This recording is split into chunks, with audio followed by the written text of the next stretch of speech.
Got to shoot a quick video of my original StarCom toys just to kind of remember what they do, because I just sold all these in one lot auction. And they do come with a little figure. Their main draw was kind of a two-fold thing. One is that all the figures this size, this is considered a robot. They only made 2 different robot figures. The rest were all guys, which they had quite a few, I think 20 plus. They'll have magnetic boots. You can magnetically stick to a lot of different things. Anything that was magnetically stripped, this for instance, top of that, can actually pick them up with that.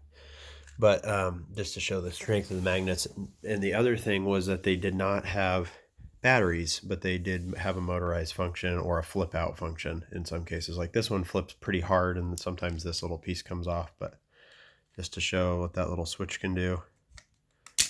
Boom. So that's just the toy being tired, that comes off now, but that creates like a layback seat with a little display panel for these little rocket launcher looking things up here. But and that just simply connects back. I feel like these came out. They do come out. I had forgotten about that feature, and something about shooting this video made me remember it. That's cool.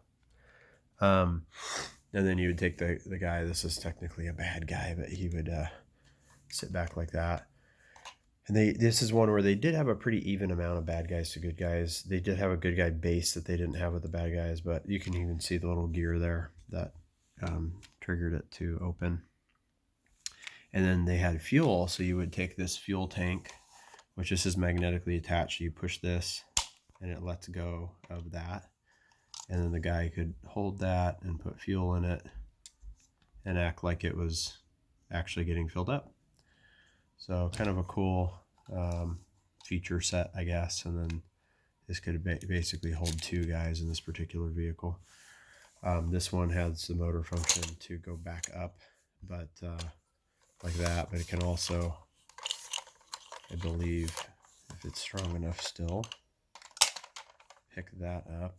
See if it'll, and it gets a little bit hung up there, but it still goes all the way back. Magnets on the floor in there for the guys to sit or stand and stay in place, and then a lot of the guns rotated and that kind of thing. And then this has to get flipped back up manually. I guess that little post comes down to give it some additional support. This is probably my favorite one from a transforming standpoint. 1, because it's really hidden, and 2, because it just does such a good job motorized all these days later. All these years later. This came out in like 86, 87. This is called the Star Fox, I believe. And it's missing a wingtip, and then this has a little flip out for the cockpit with the guy in it, which I don't remember, captain or corporal, whatever his name is, but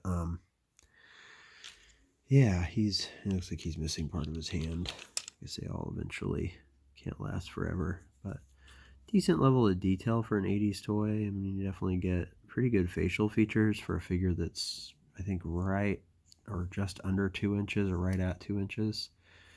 It says 1986 on his butt there. So, and this one does not have magnets on the inside, but, and some of them had face masks. I just lost a few of them. And then this is an example of one of the bad guy ones, which is why I have this upside down prism triangle deal. This is kind of cool how it spring loads out. So all that happens in just one push of that button, and then that turret comes out. These extend, and guy you're supposed to operate this from up here. So you'd stand there and have him hold the joystick things on the back. And then another guy can stand here, so it actually can hold 3 characters.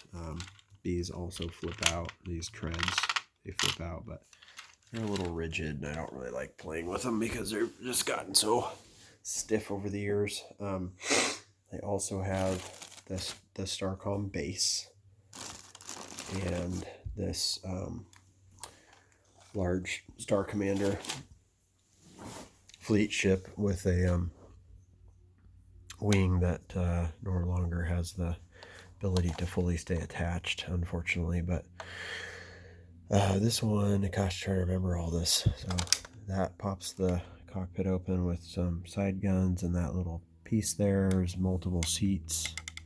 A lot of attention to detail. Pretty strong plastic. You know, the guns tend to be a little more rubberized, flexible, and then this one,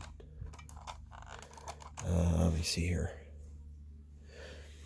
Oh, and then it has a little way to, you can roll that up for the little ski part to come out. Why am I forgetting how to transform this all of a sudden? Oh, and then the little Star Fox deal can sit right on the top. Clips in very nicely. Pretty sturdy. You can actually almost pick up the back end of the Star Commander with that. So it was a nice little component set that they built into this. I'm blanking on how to open this thing up for some reason. Let's see here. That opens the cockpit. I guess that's it. Yeah, it just has these pop out weapons on each side. And then those slide out. And that's for the main cockpit. It's really large for one guy. He has his visor still. You can see that. And this pops out with this lever here. I have to actually hold that down to then open out the back. That could then hold 4 guys. And this Harv, H-A-R-V, in theory could pick that up instead with that magnet on the top. This whole container comes out. And then these are ball bearings inside of these missiles that drop out of the bottom.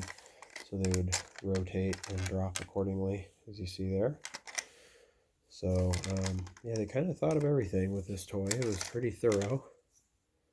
The only negative over time would be that this doesn't, you know, some of the components tend to lose their ability to stay together. So, just because of the aspect of the fact that they flip open and things of that nature.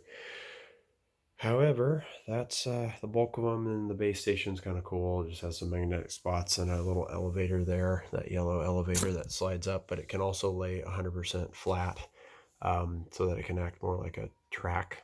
And yeah, and then that actually came with a guy as well. So I will be shipping out the additional men. So that's Captain Vondar. He is the leader of the bad guys. I have him with a backpack and a weapon with these hoses. And then that's the guy that comes with the HRV, H-A-R-V. This one came with that. And then this captain here goes with the base station. Star Command Station or whatever it is. I knew all the names, but I'm forgetting. So anyway, that is my growingly ancient, very vintage at this point, more than 30 years old, StarCom toy set. Put this back together and prep it for an international commute. I guess it's kind of fitting considering these guys are supposed to explore the stars. At least they'll get to explore most of the United States, or excuse me, most of the globe in their commuting travels. So that's my StarCom set. Bon voyage. Hopefully it will be enjoyed at a new home, since it's been out of my sight for about 20 years, and just dug them out of the attic and decided it was time to let them go, and they have a new owner. So say goodbye.